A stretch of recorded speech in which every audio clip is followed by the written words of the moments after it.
This is the Stick Figure Purpose podcast with Kevin Henson.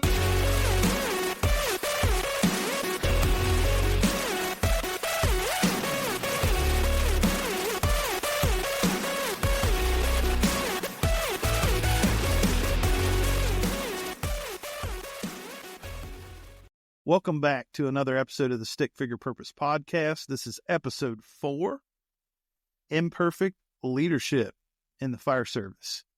And today you've got me, myself, and I. That's right.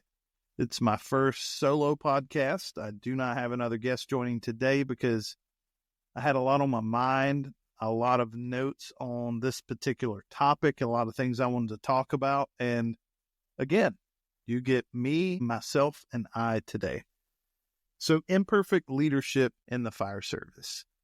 You may be thinking, I know a lot of imperfect leaders. I hope you do, because there's no perfect leader. Zero. That doesn't exist. Many of us are students of leadership. Many of us are students of fire service in general. And if you know anything about leadership, whether it's in public safety, military, anything like that, you know that there are no perfect leaders. Everybody has imperfections and everybody has things that they need to work on, myself included. And I hope you look at yourself in the mirror when you do self-reflection and you also understand that you too are likely an imperfect leader.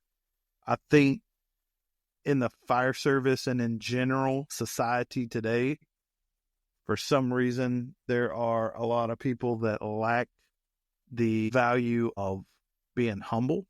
I think you must first look at yourself to determine what type of leader you are before you can really start telling other people what type of leaders they are. So I spend a lot of time doing that, spend a lot of time self-reflecting and looking internally to see things that I need to work on. So what I would like to do is really kind of go off into several different areas and share with you today what imperfect leadership in the fire service is all about and how I came upon this topic. I think when we talk about leadership in general, we first must understand that, and many of you already know this, but I'm not talking about specific rank or roles within the fire department or within life in general. Anybody can be a leader. A leader is about identifying ways that you can help others through coaching, mentoring, empowerment, and engagement, and also clear communication. Help a group of people or even a single other person or even yourself move the needle forward for the organization or the entity or your family or the group, or whoever you're leading. Move that entity or that group or that organization or family forward towards a common goal. And usually that's a strategic goal. I think it's important that any leader, regardless of your current status, rank, wherever you're at in the organization, family, friends, whatever, group, team, anything that you apply this to, you understand that what you need to do is identify your goals, identify the things that you're trying to accomplish, and put yourself, as Heifetz and Linsky talk about, on the balcony and get that full view. Because when you're down in the weeds, when you're in that minutia of the day-to-day and the nitty-gritty, you miss that full balcony view where you can see things out in front, out over the horizon. You can see past what's directly in front of you today, because that's where leaders need to be, because we need to be looking out ahead of where we're at today so that we can identify where we need to be going. Using myself as an example, I would talk about, as a leader, I'm the rudder, right? I am steering the ship in the direction that it's going to go. And that is incorrect. As a leader, you're not the guy with the oars. You're not the guy with the paddle. Doesn't mean that you can't have a paddle and you can't help, but that's not what your main role is. You're also not the guy on the steering wheel or controlling the rudder, the direction where we're going. Your goal as a leader and your job as a leader is to identify and to communicate the vision and the direction that you need to be going as a team, as an entity, as an organization, a family, whatever you apply this to. That is the leader's job, is to identify the vision, to set that, and to provide clear and concise direction on how to get there. And I am preaching to the choir and myself because I continually have to remind myself of that, because it's easy, again, to get in there and want to control that rudder, want to grab that paddle, and want to do those things. But first, you have to make sure that you're setting the direction that, in this example of a boat, since I'm talking about oars and rudders, that we have set our direction, our heading, where we need to be going. And I've already identified that, and I've got it plotted out how we're going to get there. That is the goal of the leader, and that is where we need to start. So as we talk about imperfect leadership in the fire service, I first want to talk about the balance between striving for perfection and aiming for excellence. So you may be thinking, what's the difference between perfection and excellence? And some people may intertwine those. Some people may replace one with the other, whatever the case may be. I'm simply giving you my opinion based on my experiences and my feelings. And so for me, I think perfection, in my opinion, I don't want to say it's unachievable, but I think that perfection could create some difficulty and potentially some struggles in the fire service. Excellence is what we're after. And I understand that if you chase perfection, you could achieve excellence. But I want to really dig in and define those two things so that we understand what we're talking about. Because the challenge with perfectionism is why it's unrealistic. It is something that we continuously talk about in public safety, sports, and everything like that. Perfection. We want to be perfect. And there is a mantra out there that perfect practice makes perfect performance, or something to that nature. I'm probably butchering that. But the problem with perfection is that unless we create an environment where we teach and mentor and coach those in our charge, that perfectionism is not something that I expect you to achieve. Therefore, I'm not going to have a punitive reaction to you not achieving perfectionism. If we don't communicate that clearly, it can create issues. And what I mean by that is, I'm going to use an example of a child, because I have two myself, as many of you out there likely do. So if I set my children down and I tell them I have identified this cake that I want, I have identified all the ingredients, the instructions to make it, all the things are clearly communicated to you as a child who loves to bake. And my expectation is that you bake this cake absolutely perfect. And when you create this cake, if it is not perfect, then it is not good enough. Because by talking about perfectionism, and while we say this, I'm gonna give you the Webster's definition of perfectionism, because I think it's important. So again, if I'm asking a child to create that cake and it has to be absolutely perfect, then what I'm essentially telling them is you can't screw up. And if you screw up, it's not good enough. Or if you screw up, then you fail. And while failure can lead to better outcomes because you learn from them, is that necessarily the environment that we want to create? So according to the Merriam-Webster dictionary, perfectionism is defined as a tendency to consider anything less than perfect to be unacceptable. I'm going to read that again. The Merriam-Webster definition of perfectionism is a tendency to consider anything less than perfect to be unacceptable. It can also refer to setting unrealistic, high goals and being unable to accept failure. So again, I want to be careful there because I think failure is an important part of growth.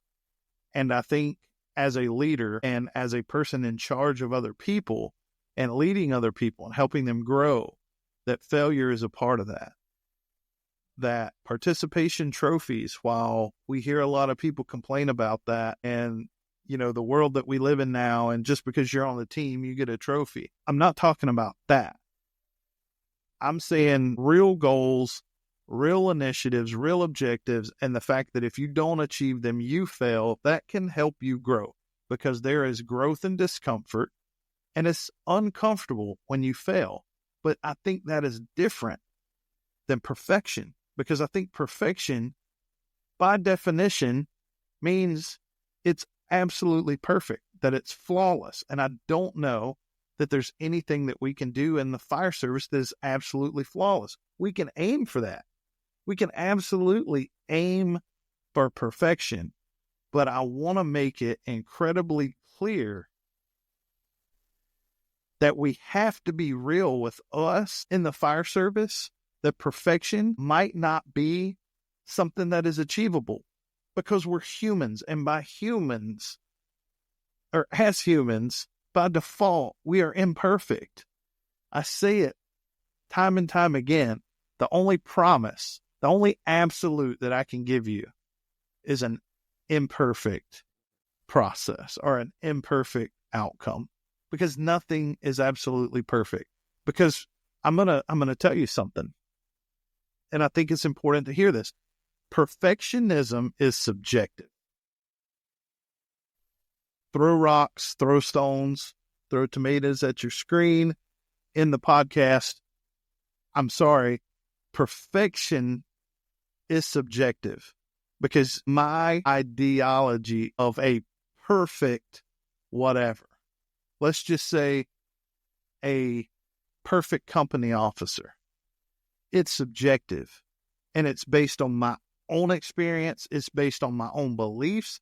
It's based on my own values. It's based on everything that I internally have put together to ultimately lead to what I believe is a perfect company officer. And that is subjective because it's not fair to you, because you, someone else that may have more experience than me, you may have less experience than me. One thing I can guarantee is you have different experiences than me, because we all do. Therefore, perfection is by default subjective. So I find it hard to hold somebody to a standard that they have to be perfect or that perfection is the goal when it is subjective by nature. All right, talked enough about perfection. Now let's talk about excellence. In my personal opinion, I think excellence, and again, this is subjective because everybody is going to have their own 2 cents, if you will, on what excellence is. But we're going to go back to the Webster definition of excellence. All right, so the definition for excellence. All right, excellence, very good of its kind, eminently good, first class, superior, excellent. It's an adjective, right? Again, very good of its kind, eminently good, first class, superior. So those are similar. Those are similar in nature to perfection. And again, they are subject to the individual person who is creating the definition or the ideology behind what is excellent or what they believe is excellent. So it is subjective again. But I think of excellence through a lens where we're looking at continuous improvement. So while things may not be perfect, such as what is required of perfection, we're showing continuous improvement. Also, the word adaptability, flexibility, readiness, all these things come to mind because excellence doesn't necessarily mean perfection and doesn't always mean things have to be perfect. I feel that we can be excellent, or we can show excellence, or we can have excellence in the fire service through a continuous improvement of A, our people, B, our organization, C, our baseline compared to what our benchmarks are when it comes to outputs such as response times. We could look at outcomes such as how often we respond to fires and contain them to the room of origin. We can look at how many times we respond to cardiac arrest that result in a return of spontaneous circulation and ultimately a discharge of that person from the hospital where they can go back and live their life in a meaningful way. We can look at those things based on the interaction that our team has with individuals or a certain thing such as fire and how that outcome rates versus what our expectation is. And we can measure those and we can say if we are better today than we were yesterday, then that is showing improvement. And continuous improvement, in my mind, is the very core of excellence. So we may not be where we want to be. So we've established benchmarks for our team, okay? We say we want to do X, Y, Z by this date, and that's 12 months from now, and we start. By definition, perfection would be every single time we do whatever it is that we're measuring, we do it in said time that we establish with our benchmark or less every single time. That is perfection. I believe that excellence is when we show improvement. So let's just say we're talking and we'll do turnout time. We're looking at how long it takes our people to receive the notification that they have an emergency to respond to, get themselves in the appropriate apparatus, and begin traveling to that location of that incident. That is turnout. From the time they, quote, get the call or they're alerted of the call or incident until the time they are physically en route to that call or incident. So we can say that right now for said organization, let's say your turnout time is 3 minutes.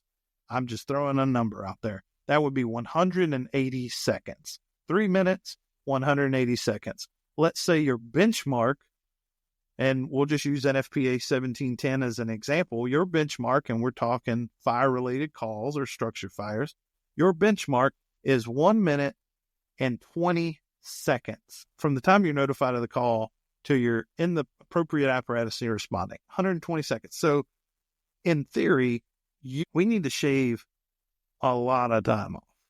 We need to shave 100 seconds off.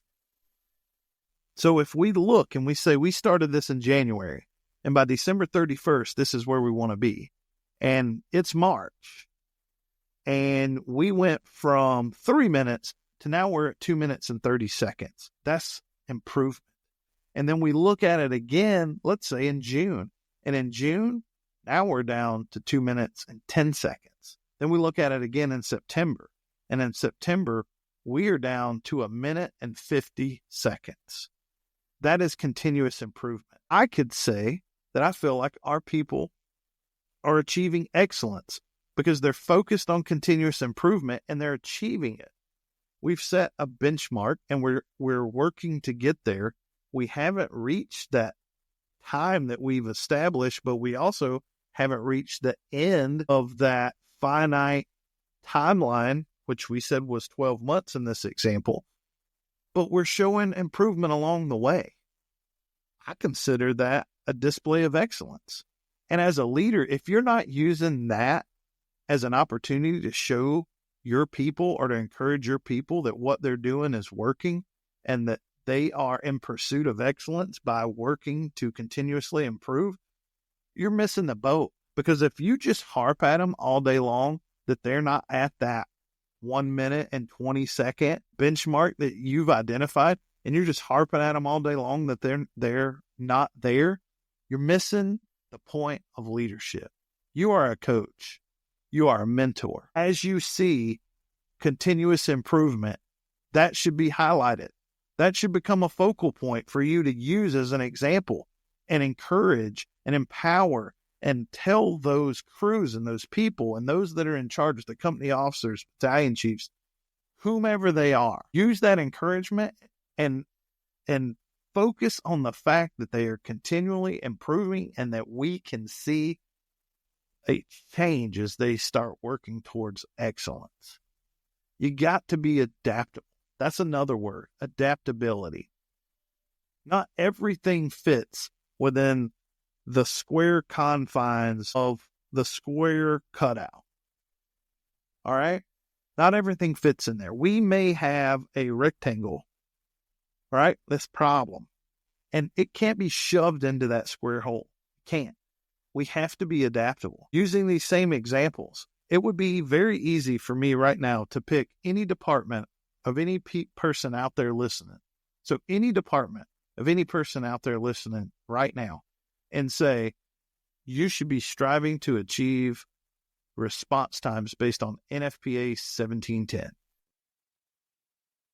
Okay, we're going to stick with turnout times because that's what we've been talking about. That's the example I've been using. Nope, there's no excuse that on EMS-related calls or calls where you don't have to, quote, turn out, you shouldn't be doing it in 60 seconds. And on calls where you're turning out, you're putting on your turnout gear, technical rescue, hazmat, whatever the case may be, minute, 20 seconds. Absolutely no excuse. That's what you're going to do. If not, you are not, quote, perfect. It's perfection, right? Perfection is defined as has to be absolutely perfect, has to be exact. In this case, you need to be adaptable. Let me give you an example coming out of the city of Atlanta a number of years ago. City of Atlanta Fire Department, great organization, very progressive, very aggressive, also internationally accredited by the Center for Public Safety Excellence. The city of Atlanta identified that there were certain stations where it was impractical and impossible for them to achieve the NFPA benchmark for turnout time. That could be based on a number of things. I read this in depth back in 2017, 2018, spent a lot of time dissecting this. Very interesting story. An organization I was in at the time was doing a very similar study. So using that city of Atlanta example, what they found was that they had to be adaptable because there were certain facilities, aka their fire stations, and the way they were laid out and the way they were designed, whether it be recent or many, many years ago in the 50s, 60s, whenever, what they identified was that their facilities were not laid out in a manner that would lend itself to helping them or even making it possible for them to achieve the benchmarks of NFPA. It was impossible. If you're chasing perfection, they're going to fail forever and ever and ever until they rebuild that station. They did a very in-depth study that showed that. So what the city of Atlanta did was they used the word adaptability. And they adapted their benchmarks because they knew, other than tearing this building down or going through a significant reconstruction, they were not going to meet those times. So they made adjustments. They had valid information and data to back up why they were using a time standard that was higher or greater than what NFPA recommended. How can a metro department in an urban area that is internationally accredited possibly use a time that is in or is at or above what NFPA recommends? I mean, that's NFPA. Well, you're right. It's a consensus standard. But NFPA, a group of experts get together and they work through many, many different things to reach some of the times. We'll just talk about times that are in these standards. They're not at the city of Atlanta. They don't go to the city of Charlotte. They don't go to the city of Rock Hill, city of Philadelphia, or Myrtle Beach, or Charleston, and say, oh, we're going to time you and make sure you can do this. They're not doing that. What the city of Atlanta did was identify that we're not able to meet these benchmarks. Let's figure out why. They started digging. They found that their facilities wouldn't allow them to reach those times or those benchmarks set by the NFPA that they had adopted. And so they were adaptable enough to change those. Therefore, they could start working towards a true achievable benchmark and show continuous improvement along the way. Excellence. I consider that whole discussion that I just had excellent. They were excellent in the fact that they continuously improved to the tune of, we're going to go out here and we're going to spend all this time and we're going to find out why this don't work for us. And instead of just going, oh, well, this ain't going to work for us, I guess we suck. They were adaptable. They spent time. They looked at the data. They found out what they needed to do. They adapted to it. They showed continuous improvement. They achieved excellence. They were excellent in the way that they carried themselves and how they carried forth this message to their people. And I consider that entire story amazing. As a matter of fact, the previous organization I was with took that story and we started digging into turnout times in the organization I was at. And I was particularly, my role at the time, I was charged with this process. And so there were turnout clocks on the wall. There was a station alerting system that had been purchased. It was IP-based. It was supposed to be faster than a two-tone, all these things. It was an incredible system in theory. And clocks on the wall showed the guys, this is what your turnout time is. This is how much time has passed since it went off. Well, when we started implementing these benchmarks saying, hey, we started out with at 2 minutes, anything over 2 minutes, you need to report to your battalion chief, why it was over 2 minutes. This isn't a punitive thing. It wasn't about, oh my God, if you don't get out of the station in 2 minutes, it's going to be your ass. It was about, if you're not getting out of the station in 2 minutes, I genuinely want to identify why, because if we can find out why and make adjustments to that, we can get you out the door quicker, which means you get to the scene quicker, which means you return that blood flow to the heart and brain quicker, which means you get water on the fire quicker, which means you get in the window, in the door, wherever you're entering, you get that search done quicker. You find that victim quicker. You get them outside quicker. You get them to the trauma center or wherever they need to go quicker. It's about them. It's about the people we serve. That's why I was interested, and you should be interested in figuring out what we can do to lower those times. And I'm off on a tangent right now, but one of the most controllable areas when it comes to time or outputs that we can control in the fire service is turnout time. We directly affect the amount of time that it takes to get in the apparatus and leave the station. We can't control traffic to a degree, but we can control how long it takes us to get in the truck and get gone. Back to my story. We started digging into things and guys were giving me feedback. They were like, hey, it's showing that our turnout time was like 2 minutes and 10 seconds. But man, I'm telling you, that clock on the wall said 1 minute and 58 when we pulled out, when I hit en route. I don't know what's going on. So we started digging.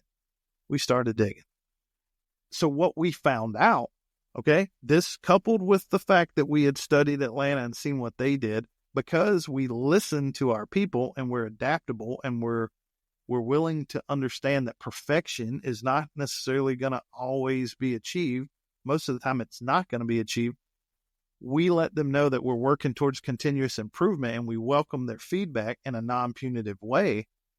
I listened and we listened to the information coming in and we started digging. And what we identified was that while all the systems for station alerting that we had in place were new and digital, they were still being triggered. And for the nerds out there, I'm going to get nerdy for a minute. They were still being triggered by an RF signal. All right. A radio wave. They were being triggered by a Motorola proprietary data packet sent over the airwaves called MDC. This MDC alert was sent. There's no tone. There's no doo-doo, none of that. It's literally a data packet. So it sounds, if anything, like an old modem. Like you literally hear like a data packet being sent. And what we found out was from the time that they initiated that until the time it was received was 4.2 seconds. Pretty exact. Did a lot of studying on this. did a ton of research. This was a department I was in, validated 4.2 seconds per station. So let me give you an example. If you're banging out 5 stations for a commercial structure fire, I'm just using that as an example, that's 4.2 seconds for each station that's getting hit to be alerted. All right, you do the math. The easy math, 4 times 5 is 20 seconds. That alert goes off. Most of the guys in the fire station are standing there waiting to hear what it is. Some guys start making their way to the bay, but in general, most of them are standing there waiting for it to talk. Well, by the time that 5th station gets hit, and then the dispatcher, because yes, at the time that system was still using a physical dispatcher to then give them the message, they're 20 seconds behind. So the reason the clock on the wall shows a different time is when they got initiated, let's say they were the 5th station, right? They were the 5th station. 20 seconds has passed before they got that call. And so their clock's 20 seconds off. We found that out. We're looking at CAD times. Those clocks are straight off of a relay that's being triggered when then that station gets alerted. So I've talked an awful lot about that exact story. But I want to focus on the fact that if we're not adaptable, if we're not willing to be adaptable, if we're not willing to be flexible and listen to our people and let them give us feedback and not be super rigid to where this is how it's going to be, we have to be absolutely perfect or it will not work. We have to be adaptable, we have to be flexible, and we have to build an environment where we're focused on continuous improvement. Those things lead to excellence. That is what we need to focus on. That is my charge to you, is to focus on the continuous improvement as we work towards excellence. Because how many times as a kid, as a teenager, as an adult, whatever, when you're given something that's like, this is what I need you to do, and you can't do it, you get frustrated. And when you get frustrated, you start getting upset. The focus is on continuous improvement. I want to see you continuously improve from day to day, from week to week, from month to month, from year to year, because that's sustainable. And that's another word that I want you to focus on is sustainment and sustainability. We cannot create environments to where things just happen overnight and we go, all right, we're done, we're good. All right, we did it. Let's move on. Better things than we regress. It's sustainability. And in my opinion, the only way we achieve true sustainability is by using a continuous improvement model. Because we use that model and we enforce it.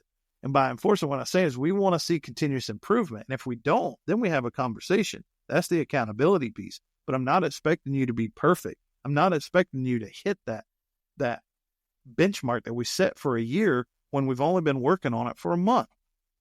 I want to see continuous improvement.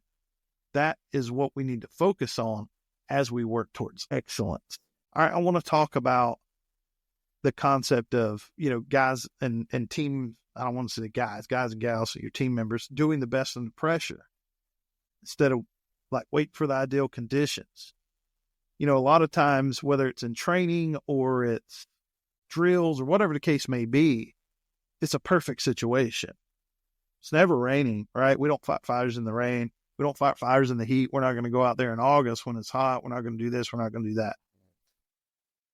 When we really need to test our people and we really need to, I talked a lot about turnout times and stuff, but now I'm kind of shifting into more hands-on, more tangible things that people can see or experience. I want to see them work under pressure. And I think that's important regardless of where you're going for training, whether it's in your department or you're going to these outside trainings. I think there's a lot of focus that's being placed on creating an environment where those people are under pressure. It creates resiliency. And people are going to get themselves into a position in training where they fail to achieve an objective.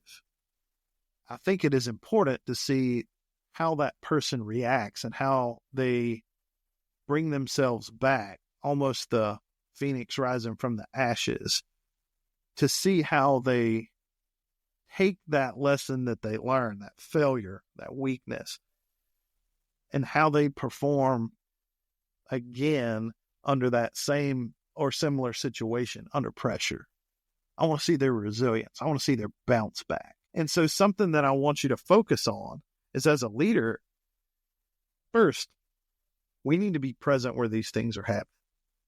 And I know we're super busy and everybody may not be able to be at every training, but there's people that you can put in place that you can share your expectations and what you're looking for. And I think it's important that we build an environment where, as a leader, we're encouraging learning from mistakes and we're fostering an environment of continuous improvement.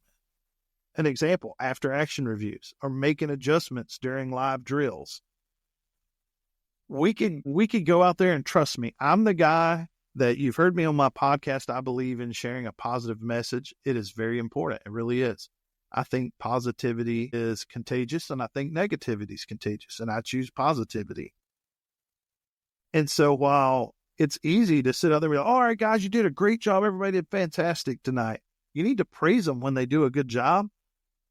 But making adjustments live on the training ground or during an exercise, and I get if it's a graded exercise or whatever the case may be, it may be at, but you need to bring that up and you need to have those discussions, that constructive criticism. And let me tell you something, whatever rank you are, whether you're a chief, you're a battalion chief, the chief, company officer, engineer, firefighter, probate, don't matter what you are, if you are not willing to take the constructive criticism or the feedback that somebody gives you in an effort to genuinely make you better, which then makes the team better and moves the needle for your organization, or better yet, put yourself in a position where your team can achieve success for them, a life saved, a home saved, property saved, whatever the case, a pet saved, whatever the case may be. If you're not willing to take that information to make yourself better,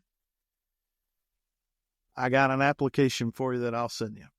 And it ain't in the fire service. Because continuous improvement is just as much you as an individual taking ownership of what you need to work on and taking that feedback to make yourself better. It is just as much about that as it is about making the organization better. So again, as a leader, encouraging learning from mistakes and fostering an environment for improvement, particularly continuous improvement.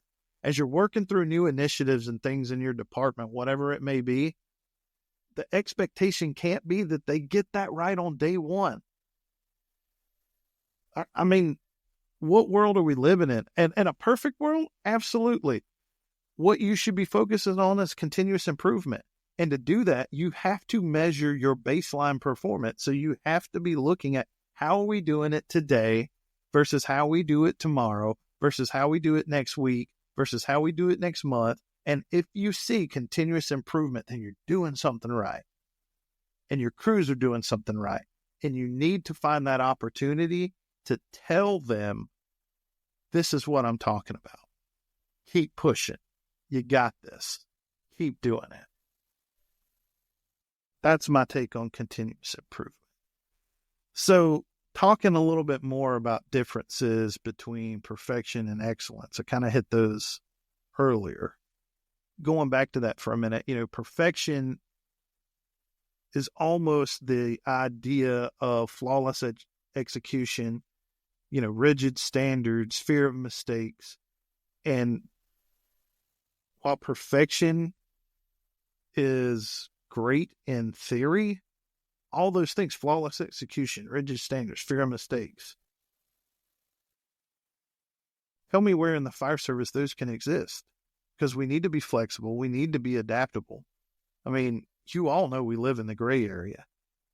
Every situation that we encounter cannot be derived from a textbook. It's impossible. We literally live in an environment now where we call ourselves an all-hazard department. We may run an incident that nobody's ever dealt with before. It can't all be covered in the textbook. So there's a gray area. I do believe in standards. I do believe in being safe. I do believe in accountability. I think when we talk about perfection and flawless execution and rigid standards and fear of mistakes, we're setting ourselves up for failure. Versus talking about excellence, which I believe consists of consistent effort, learning, striving for the best outcome for that situation. Because guess what? Every situation's different. Hello. Come on. Even if it's not perfect, if the outcome in that situation was the best, and that's a subjective thing too, but if the outcome was the best that could possibly be achieved in that exact situation, even if it's not perfect, then that's excellence. Tell me I'm wrong. Tell me I'm wrong. Okay? The role of failure in excellence is this. Mistakes should be used as learning tools in whatever environment where they occur. You're in training. Mistakes are made. Use that as a tool to learn from. Instructors use that as an opportunity and an example to show them the right way to do it, to show them this is what you did here, this is the outcome, this is what we want to see you do, and this is what that outcome would be.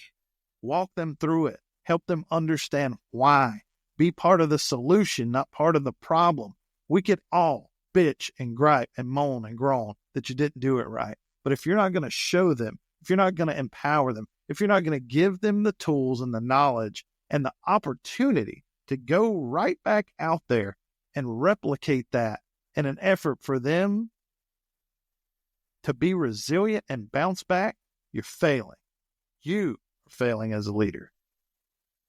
This is what we should be focusing on, is continuous improvement, taking mistakes and learning from them. Now, I agree that there's certain mistakes and certain safety infractions and things like that that are punitive in nature. They have to be. They have to be. Over 100 firefighters dying every year. We need to reduce that. We have to have a culture where we're evaluating risk and we're making the most intelligent call that we can when it comes to managing that risk in an effort to save lives. And I'm not saying not be aggressive. I'm saying the opposite of that. I'm saying be smart. If any of you guys remember Shane Ray when he was the fire marshal for the state of South Carolina, he led an effort called Thinking Firefighters. That was when they did the Spartanburg burns and in collaboration with UL and NIST. And Shane used to talk about, I want thinking firefighters. That's what I'm talking about. You can be aggressive. You can be absolutely aggressive in everything that you do in an effort to save lives and property. But you have to think. We can't do it in an environment where we're just robots clicking through this is this and this and this, and we're clicking through and checking our check boxes. We have to think. You have to use that feature between your left ear and your right ear called a brain to make decisions. What I'm saying is if things don't work out, and I'm not saying a firefighter dies or is hurt, I'm saying if things don't work out, if for whatever reason you don't make it to that person or that attempt fails and then there's a collapse and you have to back out or the fire conditions change and you got to back out, use that as an opportunity to look and learn and figure out what to do better or what to do different. A wise chief used to say, make a decision. I don't expect you to make the perfect decision. And that's what I'm talking about here, because we're not perfect. I just expect you to make a decision and then be able to justify why you made that decision. Your company officer may make a decision that you disagree with as a firefighter. It may not be what you would have done. The company officer may make a decision that you would not have done, and you're the battalion chief. But it doesn't make it wrong. Again, these things are subjective. You don't see, you don't know, you don't hear, you don't experience all the things. You're not a Monday morning quarterback. You're not going to be successful doing that. But what you can do is create an environment where you can talk about these things through after-action reviews or discussion in those drills about why they made a decision or why they did a certain thing, and then use that platform of continuous improvement to make changes and push your team and your department forward. And so what I want you to focus on too is embrace imperfection. And I pause there because I know there's a lot of you like, what in the absolute hell is he talking about? Well, think about it. We're looking for excellence, not perfection. And if you embrace imperfection, it can lead to better results and faster adaptation. So when we identify that we live in an imperfect world with imperfect team members, with imperfect equipment and imperfect tactics, then we can faster adapt when things do not go the way we think they should go. All this stuff is subjective, man. Come on. Think about it. How much stuff in the fire service is absolutely subjective? You could put me in a room with a guy that is the saltiest dude from New York City that goes on 50 structure fires a month. He sees things differently. He thinks differently. It's the nature of the job and your experiences and your education and training and all these things. And no one person is better than the other. They're just different. They're different. What part of that can we not understand in the fire service? Is that not everybody's built the same. Not everybody thinks the same. When you embrace imperfection, because imperfection is in the eye of the beholder. Because some of you listening out there may think what I'm talking about is absolutely crazy, and you're entitled to that because that's your opinion, and it may be imperfect in your mind. But the diversity of thought in the fire service is something we should be embracing. And if you're not, you're on the path. You're on the path that is going to lead you potentially into some trouble, because you need to have an open mind. Not everybody is coming from the same school of thought as you. You've heard the adage, you can take a horse to water, but you can't make him drink it. I mean, that is very true. That is very true. But the thing that you need to understand about humans in general and the psychology of the human being and the human mind is you are responsible for your own self, and no single person can make you do anything. You may think they can. You may do something out of fear of a punitive consequence if you don't. Or you may do something because you genuinely worry that that person won't like you. But nobody in this world can make any other human being do anything that they don't want to do. You can't. You cannot physically make somebody do anything. You may be fearful. You maybe do it because you're scared. You may be doing it because it's painful and it's easier to do something that's less painful, even though that's something that you don't want to do. That's the very nature of torture. That's why they get people to talk. But think about it. You can't physically make anybody do anything else that they don't want to do. So quit trying to make somebody do anything. Quit trying to force your hand and start coaching people. Start encouraging people.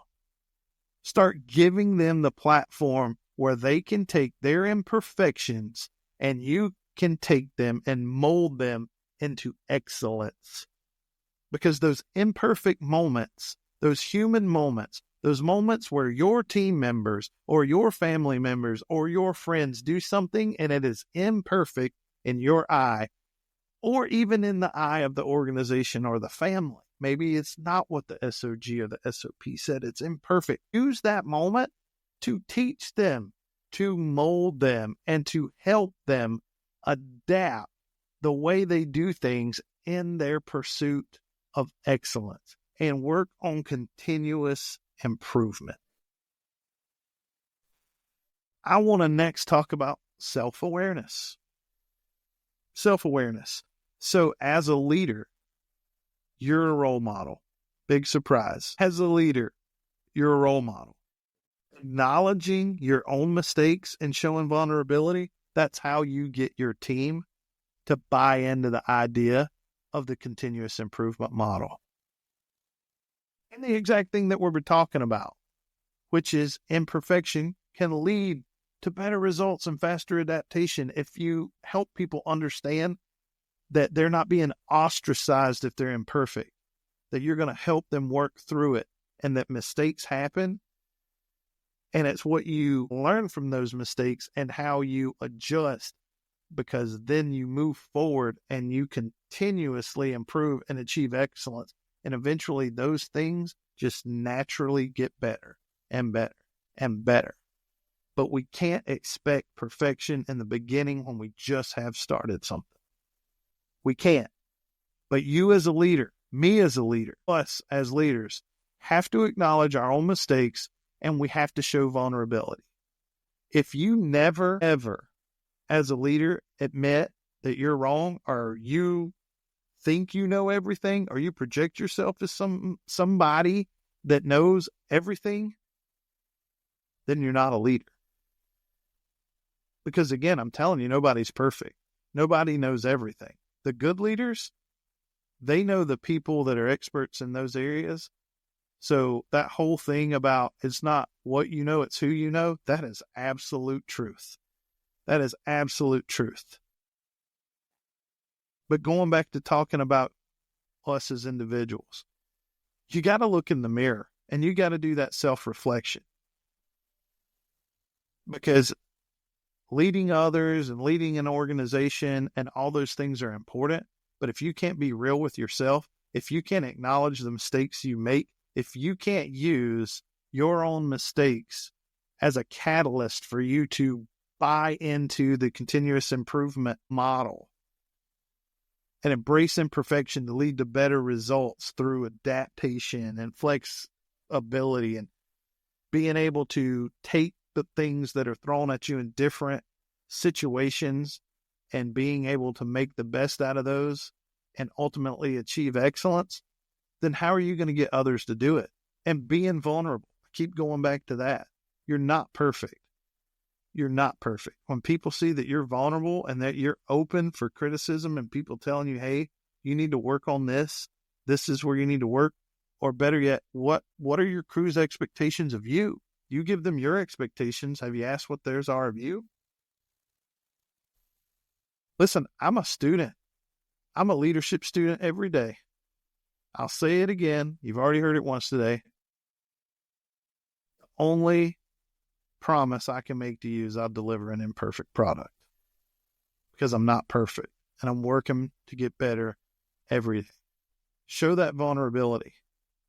Show that vulnerability and let people know that you're not perfect and you make mistakes too. But it's what you do with those mistakes, and be that example, that resilient leader that people can look up to and see and choose to follow, because you can't make them follow you. Choose to follow you because of your resiliency. And they watch you rise from the ashes and say, I want to be like that guy. That's the person that I want to be like. That's the girl I want to be like. That's the company officer I want to be like. That's the firefighter I want to be like. Practicing resilience and encouraging the same in the team. Excellence is about bouncing back. It's not about being flawless. It's not about being perfect. Excellence is about bouncing back. So practicing resilience and encouraging in the same team is important. When those things happen and somebody makes a mistake and you're part of that team, and you show them this is how we bounce back, and you encourage your team to push forward, even though you just made a mistake. Maybe it was a competition and maybe you finished last. It's that resiliency of you as a leader looking at your team and saying, guys, don't accept that failure as our final outcome. And then encouraging them to push forward and encouraging them to do what you know they're capable of doing. That is leadership. That is leadership. As I get ready to start closing out, I really wanted to talk about developing a growth mindset. learning and improving. I told you, I feel like I'm a student of leadership all the time. But develop that growth mindset and understanding again that there's discomfort in growth. But you're always learning and you're always improving. You should be. That should be the mindset that you have. And whether it's from successes or whether it's from failures, you are constantly looking to learn and improve and grow as a leader and help your team grow. Have that mindset. Set realistic and clear expectations for yourself and your team. You can't expect them to achieve Olympic level success and performance if they're an amateur.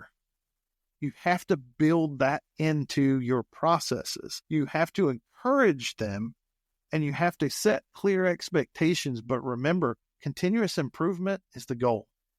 You can set that final outcome or that final benchmark of what you want to achieve, but let the little wins push you forward. Measure them. Use that to encourage them. Hey, I know we haven't achieved X, but guess what? We're at G. We're working towards H, and then there's I. We can do this. Be an encourager. Be a leader. Show the team that you will continuously improve in your pursuit of excellence. Encourage open communication and feedback. Learn from each call that you go on, each training, each situation. Encourage your team to talk about it. Encourage your team to point out things that they saw, even if it's about you and you are their official leader. Because leadership's not about rank. But we know in the fire service, as a company officer, as a chief, whatever, you carry rank. But let them know that you're open to that communication and feedback because you are imperfect too. And as a team, you're trying to grow. Again, foster an environment where failure is seen as an opportunity to grow, not something to avoid. It's going to happen. You're going to miss the mark. Use that as a growth opportunity. Coach, coach, coach. I'll say that again. Coach, coach, coach. When failure happens, use it as an opportunity to grow. Prioritize teamwork over individual perfection. I see far too many people that are in positions, right? I don't want to say leadership positions because leadership is based on the individual. But there's people that are in positions to where they manage other people and they focus on their individual effort. And they think if they are the absolute perfect example of whatever their rank or role is, that they can carry the rest of the team. That is not how it works. A leader who prioritizes teamwork over individual perfection themselves, allowing team members to complement each other's strengths, that is a true leader. Think of a football team. All right? You can be the greatest quarterback in the world. We just saw this in the Super Bowl. All right? Again, don't throw tomatoes at me. Don't get mad. I'm talking about Patrick. You could be one of the greatest quarterbacks that our generation has seen. But if your entire team, if your offensive line isn't blocking the defensive linemen or the defensive ends, if your wide receivers aren't running the right routes, if they're not creating separation between them and that defensive back, if your running back's not picking up the blitz, if all those things aren't happening, you can't carry the team on your back because it's a team effort. So a leader who prioritizes teamwork over individual perfection, you'll win every time. You will win every time because you get the buy-in from your team, but not only that, there's strength in numbers. And if you help your team achieve excellence, then you yourself will very well achieve excellence. I encourage you to reflect on your own leadership style, the way you lead people. I encourage you to look at it. All right. I want you to self-reflect. So look at yourself, take a moment, do some self-reflection, identify what are the areas of continuous improvement that I can focus on, that I can be honest with myself and my team and say, this is where I need to work on. And we can measure it incrementally and we can see some continuous improvement as we work towards excellence. And stop trying to focus on being absolutely perfect in an imperfect world as an imperfect person. This lesson means as much to me as I hope it does you. please visit our website, www.thestickfigurepurpose.com. You can find us on Facebook, Instagram, and LinkedIn at The Stick Figure Purpose. Remember, there is no perfect leader. There's only imperfect leadership. And imperfect leadership in the fire service was what we talked about today. I thank you guys again. I appreciate everything y'all have done for me, helping me get the Stick Figure Purpose podcast out there. I want to give a special shout out to Fat Baby's Junkyard Dogs and Fat Baby Shop Talk. They do a podcast live on Facebook. They have reached out and invited me to be a guest and to talk to them a little bit about the fire service. That'll be happening on Thursday evening, February 27th, live on Facebook. You can go to my Facebook page, The Stick Figure Purpose. I'll be sharing that information and a live link for you to join us there.